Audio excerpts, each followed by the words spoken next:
नमस्ते friends. पितृपक्षामध्ये सर्वच भाज्यांना त्याचबरोबर कढी, खीर, पुरणपोळी, पाटवडी, अळूवडी अशा पदार्थांना विशेष महत्त्व आहे. अशीच आज मी पितृपक्षामधील थाळी रेसिपी तुम्हाला दाखवणार आहे. झटपट आज मी भाज्या कशा पद्धतीने बनवल्या ते तुमच्यासोबत शेअर करणार आहे.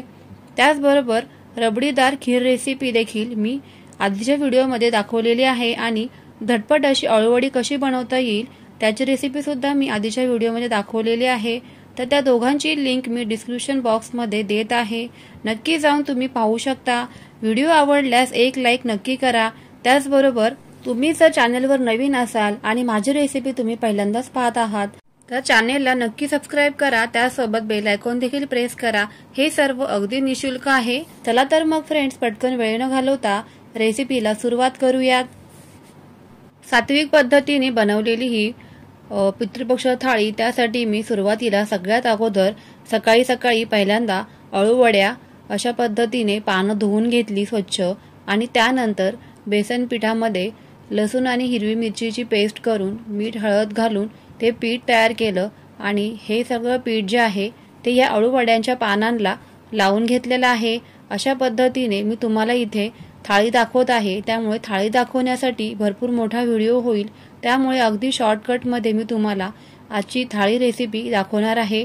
तर अशा पद्धतीने अगदी सगळ्या बाजूने इथे अळूच्या पानांना मी पीठ लावून घेतलेलं आहे. तुम्हाला जर डिटेल रेसिपी पाहिजे असेल तर लिंक मी डिस्क्रिप्शन बॉक्समध्ये देत आहे, तर नक्की जाऊन तुम्ही पाहू शकता.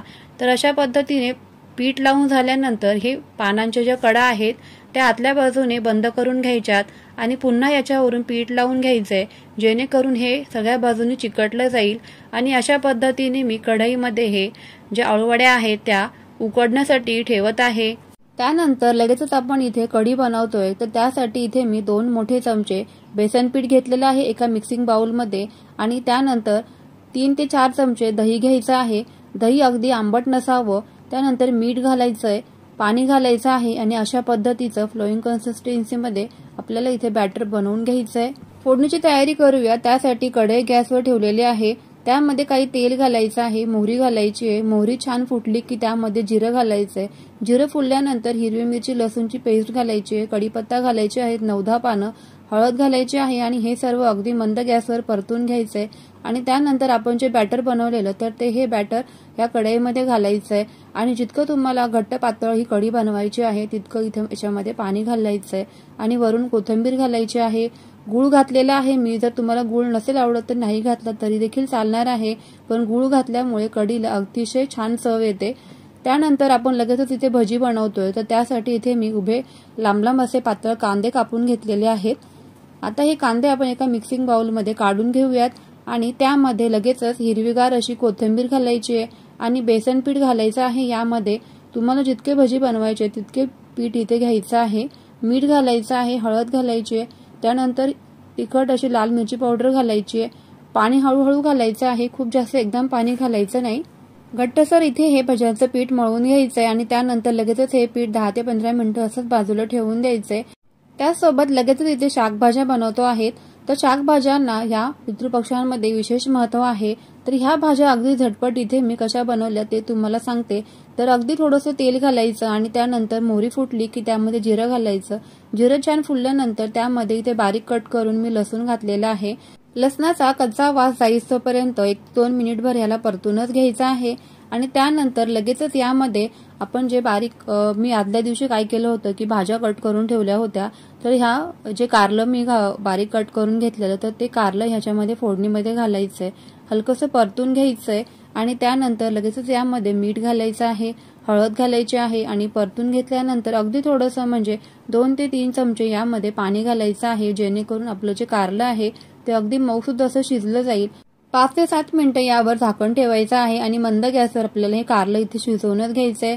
त्यानंतर एका कढईमध्ये पुन्हा मी तेल घालत आहे आणि त्या तेलामध्ये इथे मी लसूण घालत आहे. आपण इथे मेथीची भाजी बनवतोय तर म्हणून मी लसूण घातलेला आहे आणि त्यानंतर हिरवी मिरची अशी बारीक कट करून घातली आहे. पितृपक्षामधील भाज्या तुम्ही कशा बनवता ते मला कमेंट बॉक्समध्ये नक्की कळवायला विसरू नका. त्यानंतर लसूण आणि मिरची परतून घेतल्यानंतर त्यामध्ये इथे स्वच्छ धुतलेली मेथी घालायची आहे, मीठ घालायचंय आणि इथे मी काही मूग डाळ घातलेली आहे. त्यामुळे मुगडाळीमुळे भाजीला चव खूप छान येते। 5 ते 7 मिनिटं भाजी देखील शिजवून घ्यायची आहे अगदी मंद गॅसवर। त्यानंतर इथे बाजूलाच आपलं कारलं देखील शिजून तयार झालेलं आहे। तुम्ही इथे पाहू शकता सगळं पाणी जे आहे ते आटून गेलेलं आहे आणि मौसूद इथे आपलं कारलं देखील शिजून तयार झालंय। आता त्यानंतर लगेचच आपण कढईमध्ये पुन्हा मोहरी घालायची, जिरे घालायचे आहेत आणि हिरवी मिरची घालायची आहे फोडणीसाठी, हळद घालायची आहे आणि गवार इथे घातलेली आहे मी। गवार देखील मी आदल्या दिवशी तयारी करून ठेवली होती। मीठ घालायचंय, त्यामध्ये काही पाणी घालायचं आहे थोडंसं गवार शिजण्यासाठी आणि झाकण ठेवून असंच बाजूला ठेवून द्यायचंय गॅसवरती। अळूवड्या सुद्धा मस्त अशा उकडून तयार झालेल्या आहेत।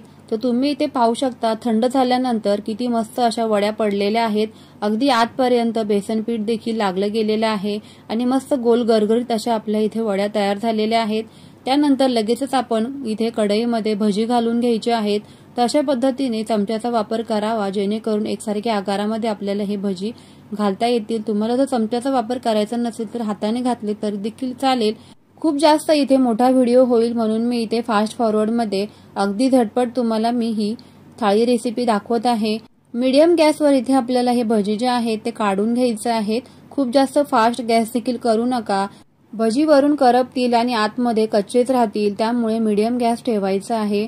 त्याचबरोबर बाजूलाच इथे मी वड्या देखील तळून घेत आहे तव्यामध्ये, कारण कढईमध्ये जर आपण ह्या वड्या तळल्या तर ह्या वड्या खूप तेल पिऊ शकतील, म्हणून मी अशा पद्धतीने तव्यावरच ह्या वड्या फ्राय करून घेतल्या। एकाच वेळेला इथे मी 2 गॅसवर अळूवडी आणि भजे इथे काढून घेतले झटपट।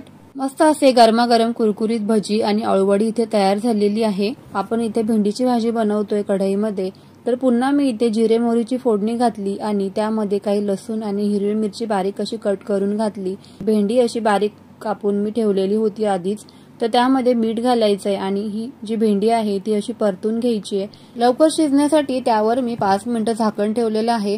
शक्यतो भेंडीवर झाकण ठेवू नये, पण इथे मी लवकर शिजण्यासाठी इथे भेंडीवर झाकण ठेवलं। शेवटची आणि महत्त्वाची इथे आपण भोपळ्याची भाजी बनवतोय, तर त्यासाठी इथे मी मोहरी घातलेली आहे। मोहरी छान फुटल्यानंतर त्यामध्ये लसूण घालायचा, हिरवी मिरची घालायची, हळद घालायची आणि काही हिंग घालायचा आहे। हिंगामुळे असा हा लाल भोपळा जो आहे तो खूप छान होतो। त्यामध्ये मीठ घालायचं आहे आणि भोपळा शिजण्यासाठी कधीही पाणी घालायचं नाही, तो असंच वाफेवरती शिजून द्यायचा इथे 5 ते 7 मिनिटं। लगेचच हा भोपळा देखील शिजला जातो। भाज्या वगैरे करून झाल्यानंतर इथे मी चपात्या देखील बनवून घेतल्या गरमागरम। अशाच पद्धतीने आजची ही मी पितृपक्षातील थाळी रेसिपी तुमच्यासोबत झटपट शेअर केलेली आहे। खूप मोठा व्हिडिओ होईल त्यामुळे मी फास्ट फॉरवर्ड काही दाखवलेला आहे, तर तुम्ही नक्की समजून घ्याल अशी मी अपेक्षा करते।